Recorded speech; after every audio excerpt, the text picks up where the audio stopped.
I still want to leave husband after a good session with a marriage counselor. I and my husband had our first marriage counseling session a week ago, and made a commitment with our counselor that we would give her 12 weeks to sort out our issues. I was happy during the appointment and overall positive and optimistic about it because my husband was actually putting forth an effort to make things work and meeting me halfway on small things that would normally be an argument in our day-to-day lives. A week prior to our appointment we had several explosive arguments about him putting his needs and wants over my needs.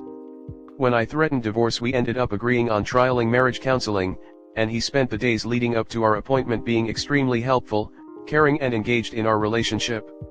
Not long after the appointment my husband reverted back to his usual habits, ignoring me because he's not in the mood to hang out, not helping me around the house, not cleaning up after himself, not helping me with the kids when I need it, etc. Finally, the last straw was he had a guest over and everything was fine at first, but they were drinking and my husband just kept going and going. He ended up getting so drunk that he threw up and couldn't help me the rest of the day. He doesn't drink often, but when he does, he doesn't know when to stop. I've told him I think he has a problem with alcohol because he's irresponsible with it. The reason I was so pissed on this particular day though, was because he promised he would watch the kids after his guest left our house, because I had an important test that counts for 1/4 of my total grade. I'm now behind, my grade is suffering, and I spent the whole day watching the kids and cleaning up after everyone, no time to do my own shit. I blew up and told him if he's going to use one counseling session as an excuse to go back to his usual bullshit then I'm not committing to 12 weeks. He clearly can't commit to me for 12 weeks outside of the counseling sessions, so why should I put in more than my 50% in? Am I overreacting to back out after this? Should I wait and hopefully it gets better with more counseling? I'm honestly starting to think he's truly selfish and doesn't give a shit about how I feel. He says he's sorry, he acts like he's sad about it. But I don't believe him at all. Comment. Use the 12 weeks to get your ducks in a row and contact a divorce lawyer ASAP. He doesn't have to know you are hedging your bets. Marriage counseling isn't just about fixing a marriage, it's also a way to establish the marriage is unfixable. Don't wait for 12 sessions to plan your exit, do it in tandem. You know deep down your husband is controlling and abusive, hence getting drunk to ruin your plans. He may also sabotage your attempts to leave, so keep your mouth shut and play along till you have a clear exit strategy. Also download a copy of Why Does He Do That by Lundy Bancroft and you will probably recognize his patterns of abuse and understand why you need to leave. Go see a divorce attorney. The money saved on not going to the next 11 counseling sessions could be put towards the cost of the divorce. He's actively sabotaging your education. You don't need to give him more chances to treat you that crappily. I actually used my last session as a place to safely tell him I was leaving. Thanked the therapist and walked out of the session as soon as I'd said it, in case he wanted some extra support after, or needed a professional to talk him out of running me over in the parking lot. Spent the night packing. Movers were already booked, new place was ready to move in. I was gone the next day. It is okay if you are just done. I am a couples therapist and quite frankly, it took years for the relationship to get into bad shape, where it has been for an extended period of time. Significant and meaningful change in couples therapy takes at least 6 months, and often much longer than that. You are just starting out, one session, which means that 99% of the time the old behaviors are still going to be the main thing that happens. 12 weeks, is an extremely optimistic forecast for meaningful change. It is, as I noted, unreasonable to expect things to be great after one session and then throw in the towel immediately when they are not. My drinking almost caused my divorce. I told my wife I would never drink again, stopped cold turkey. I made her my #1 priority. I picked up hobbies in grilling and cooking. I vacuum. I'm whipped, don't care, I'm a family man. My wife is happy, I'm happy, best decision I made. All of this sounds like things to discuss in said 12 weeks of therapy. It's okay that your mind didn't immediately change after one therapy session, and it's reasonable honestly that your relationship didn't change after one session either. Session 2 should probably discuss how things went since the first session and what reasonable expectations of progress are for both of your ends. I mean, based on this, he does come off as a truly selfish person who doesn't care about his partner. Your marriage counselor wants your money, you have no obligation to commit to 12 weeks if you don't want to. It sounds like he love bombing you into thinking he would actually change, and after literally one session he's over it and can't be bothered. Doesn't sound like a great marriage, and it sounds like you both have one foot out the door already. If he wanted to he would, and he clearly doesn't want to support you in any way, couldn't even be bothered to babysit his own kids so you could study? How embarrassing for him. I hope you find peace, whatever that looks like to you. Next story 2. My fiancé is sad that I am disappointed about our upcoming wedding.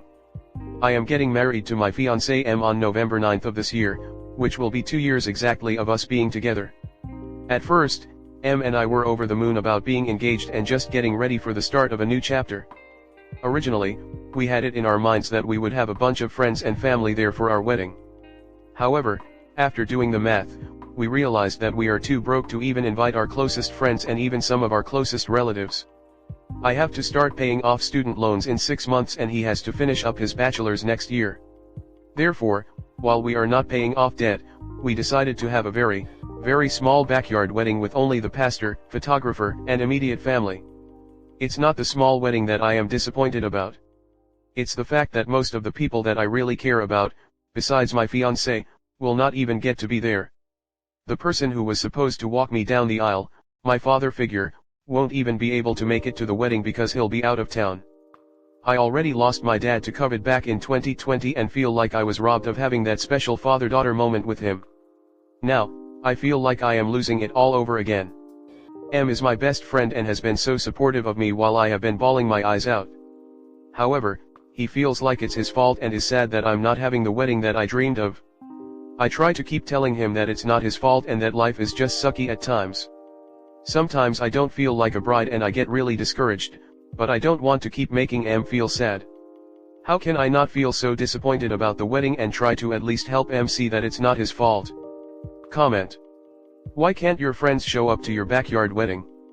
Throw some burgers and hot dogs, or whatever, on the grill and have a barbecue. Ask them to make it a potluck if you can't afford all the sides. If any of my friends did this, I would have loved it.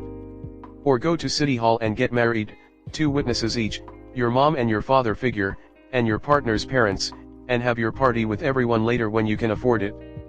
Who says it has to be done the traditional way? Edit. I would also like to say that I truly do admire that you recognize that you cannot and should not afford a bigger ceremony. Paying off debt is way more important. I second this. It's a backyard, I don't understand why your friends can't come. And also, if your father figure is out of town, why not postpone for a week, or do it a week earlier, when he's back in town? I admire the living within your budget, and I totally understand that you don't want to wait years to get married. What I don't understand is why you can't just think outside the box a little and have the people you care about present without it costing you anything other than possible small date change, to accommodate father figure, and maybe a sheet cake and a few packs of hot dogs, which aren't even necessary if you make it a potluck, but the cake would be a nice gesture. I'm assuming she means her friends can't come because of timing. If she means because of cost, that makes 0 sense, just have a potluck. Honestly, this is probably the best advice that you're going to get. And you should 100% take it. You're choosing to do this in your backyard with 5 people, you're choosing the date that you do it, you're making these decisions. You can unmake these decisions. Honestly, there's still time and you can change everything about your wedding. Honestly, this is probably the best advice that you're going to get. And you should 100% take it. You're choosing to do this in your backyard with 5 people, you're choosing the date that you do it, you're making these decisions. You can unmake these decisions. Honestly, there's still time and you can change everything about your wedding. So postpone? Would it kill you to get married in a year or 2 instead? Plenty of people you actually spend some time saving for a wedding they want instead of settling for mediocrity if it's not what you want to the point you're bawling your eyes out. Or just sign the papers and have the ceremony later. My husband and I are married on paper, but our actual ceremony is a year out because we're saving for the wedding we want but needed to be married for insurance purposes. I just don't understand why weddings have to cost so much. If the most important thing to you is having your closest friends and family there, skip all the fancy stuff. Get party platters of food like subs and fruit/veggie platters. Skip all the unnecessary flowers and decor. I just find it so wasteful. I don't know if this helps at all, but my partner and I were together for 7 years before he proposed this year, and we're still waiting until 2025 to have a wedding. At 23 we did not have the money to get married like we wanted. It's totally fine to wait and save. You don't have to go into debt to get married, and you can use the time to set aside funds to have the exact wedding you want. No one is going to think anything of you pushing the date, especially when it's so you can have all your loved ones there.